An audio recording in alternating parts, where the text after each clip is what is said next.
Bonjour, shalom, shalom, je suis Maman Mireille, servante de l'Éternel. Je viens encourager le peuple de Dieu, je viens encourager celui qui est rétrogradé, je viens encourager celui qui n'a pas encore commencé la marche avec le Seigneur.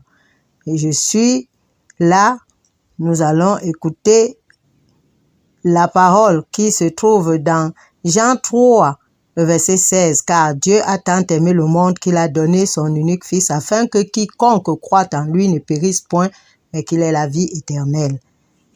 Bien-aimés, ce matin, nous allons parler de l'amour immense de Dieu.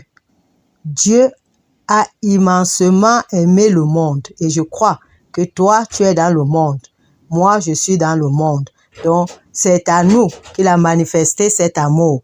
Et c'est pourquoi je veux ce matin que nous regardons cette écriture au niveau de 3 points. Premièrement, notre amour envers Dieu. Deuxièmement, notre amour envers nous-mêmes. Troisièmement, notre amour envers ceux qui sont autour de nous, nos familles, nos connaissances, nos voisins, etc. Donc, nous devons aimer Dieu parce que Dieu nous a aimés. Et Dieu a manifesté son amour en nous donnant une preuve d'amour. Donc, toi qui l'aimes, tu dois aussi prouver que tu l'aimes. Tu dois poser des actes qui démontrent que tu aimes Dieu. Et en ce qui te concerne toi-même, la Bible dit que aime ton prochain comme toi-même. Donc, tu dois d'abord t'aimer avant d'aimer les autres. Et ceci, celui qui s'aime, il va faire quoi? Tu ne vas rien faire qui va te détruire, qui va te faire du mal parce que tu t'aimes. Tu vas poser des actes positifs envers toi-même. Et après cela, tu vas aimer, manifester aussi l'amour envers tes frères.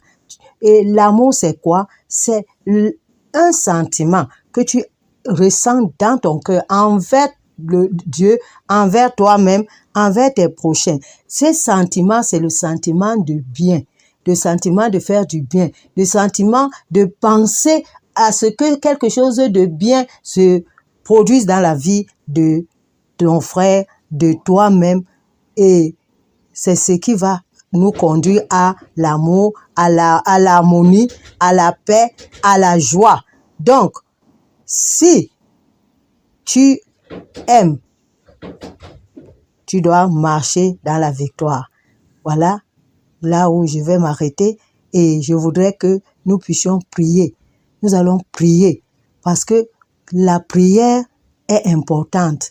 La prière, sur ce passage, tu vas premièrement demander à Dieu que Seigneur, je viens poser mon cœur devant toi. Enlève tout ce qui est négatif dans mon cœur, tout ce qui me pousse à la haine, que le manque d'amour, que tout cela soit ôté de mon cœur au nom de Jésus. Et après, nous allons prier et demander que le Seigneur remplisse notre cœur d'amour, que nous puissions aimer comme lui, il nous a aimés, que nous ayons la capacité d'aimer nos frères, de nous aimer nous-mêmes et d'aimer le Seigneur. Et voilà, pour toi qui as passé ce moment avec moi, qui m'a écouté, je veux que tu déclares que tu es béni, que ta famille est bénie, que tes projets sont bénis, que tu es béni et que rien ne peut plus te séparer de Dieu. Et ensuite, je voudrais que si ce moment t'a béni et qu'il faut avoir d'autres moments ensemble, que tu puisses m'envoyer un coucou, un j'aime, et tu n'es pas obligé, mais si tu peux, tu le fais au nom de Jésus. Amen.